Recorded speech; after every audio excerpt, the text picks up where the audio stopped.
নির্বাচিত সংসদ নাকি গণভোট, সংবিধান সংশোধনের প্রক্রিয়া নিয়ে ভিন্ন ভিন্ন মত আইনজীবীদের। প্রধানমন্ত্রীর পদে বসে স্বৈরাচার হওয়ার পথ বন্ধে সংস্কারের আলোচনায় 12টি অনুচ্ছেদ। সারা দেশে নির্বাহী ম্যাজিস্ট্রেটের দায়িত্বে সেনা কর্মকর্তারা, 2 মাসের জন্য ক্ষমতা দিয়ে প্রজ্ঞাপন জারি জনপ্রশাসন মন্ত্রণালয়ের।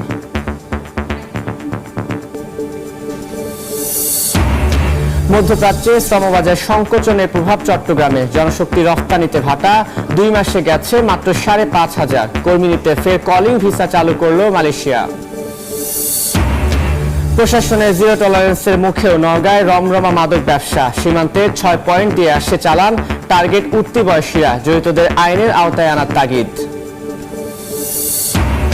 এবং বন্যার ক্ষত না কাটতে লোডশেডিং এ বিপর্যস্ত সিরাজগঞ্জের তাঁত শিল্প, দিনে 3 থেকে 4 ঘন্টা বিদ্যুৎ না থাকায় ব্যাহত উৎপাদন, রং সুতার অনিয়ন্ত্রিত বাজারে লোকসানের মুখে তাঁতিরা।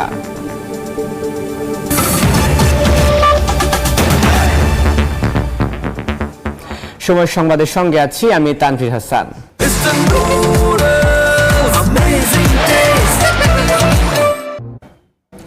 প্রধানমন্ত্রীর পদে বসে স্বৈরাচার হওয়ার পথ বন্ধ করতে সংবিধানের অন্তত 12টি অনুচ্ছেদ সংশোধন নিয়ে আলোচনা চলছে।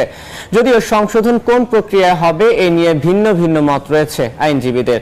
কেউ বলছেন নির্বাচিত সংসদ ছাড়া এটি সম্ভব নয়, আবার কারো মতে গণভোটের মাধ্যমেও সংবিধান সংশোধন করতে পারে অন্তর্বর্তী সরকার। আফজাল হোসেনের রিপোর্ট।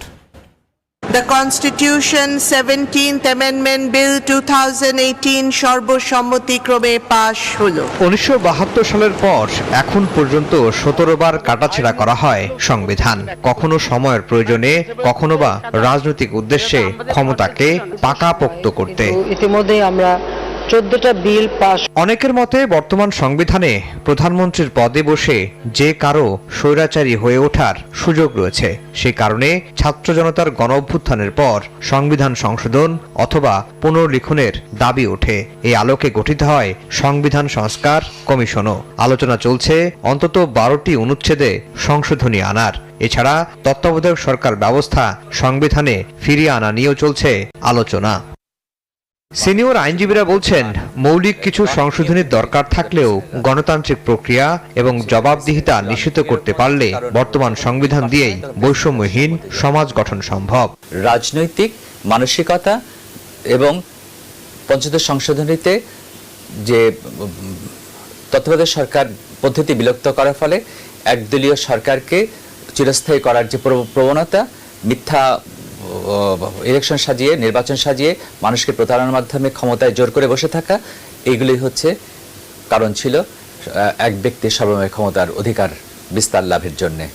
আর এই কনস্টিটিউশন সেই ক্ষেত্রে খুব বেশি তাকে সহায়তা করেছে, তাকে দানব বানিয়েছে, এটা আমি মনে করি না। গণতান্ত্রিক ব্যবস্থাকে যদি সর্বোচ্চভাবে সংবিধানে বলবৎ করা যায় এবং সেই অনুযায়ী যদি কার্যকরণ করা যায়, তখন কোনোভাবেই একনায়কতন্ত্র সরকারের জন্ম হতে পারে না। গণতান্ত্রিক সরকার গঠনের প্রধান অন্তরায় হচ্ছে অনুচ্ছেদ 70। কি প্রক্রিয়ায় সংবিধান সংশোধন করা হবে এ নিয়ে ভিন্ন ভিন্ন মত রয়েছে আইনজীবীদের। কেউ বলছেন সংসদ ছাড়া সম্ভব নয়, আবার কারো মতে গণভোটের মাধ্যমে হতে পারে সংশোধন।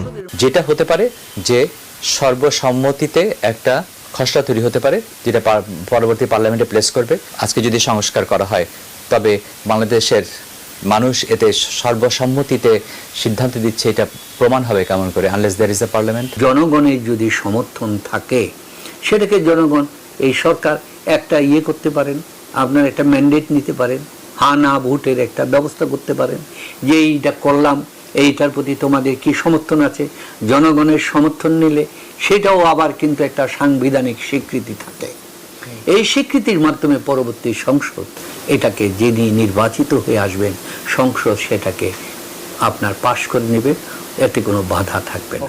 রাষ্ট্র পরিচালনায় জড়িতদের ক্ষমতা চর্চার আচরণ পরিবর্তন না হলে জোড়াতালে দিয়ে সংবিধান সংশোধন করে কোনো সুফল মিলবে না বলেও মনে করেন সিনিয়র আইনজীবীরা। আসলে কনস্টিটিউশন এই ক্ষমতা তাকে দেয়নি। আফজাল হোসেন, সময় সংবাদ, ঢাকা। সেনা কর্মকর্তাদের বিচারিক ক্ষমতা দিয়ে প্রজ্ঞাপন জারি করেছে জনপ্রশাসন মন্ত্রণালয়।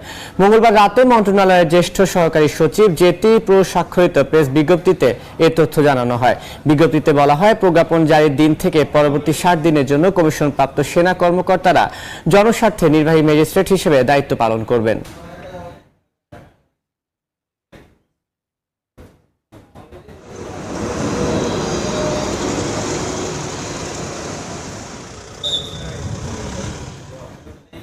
পৃথক পৃথক মামলায় সালমান এফ রহমান, আনিসুল হক পলক, বিচারপতি মানিক ও সাবেক আইজিপি আব্দুল্লাহ আল মামুনকে গ্রেফতার দেখানোর পর আদালতে তোলা হয়েছে।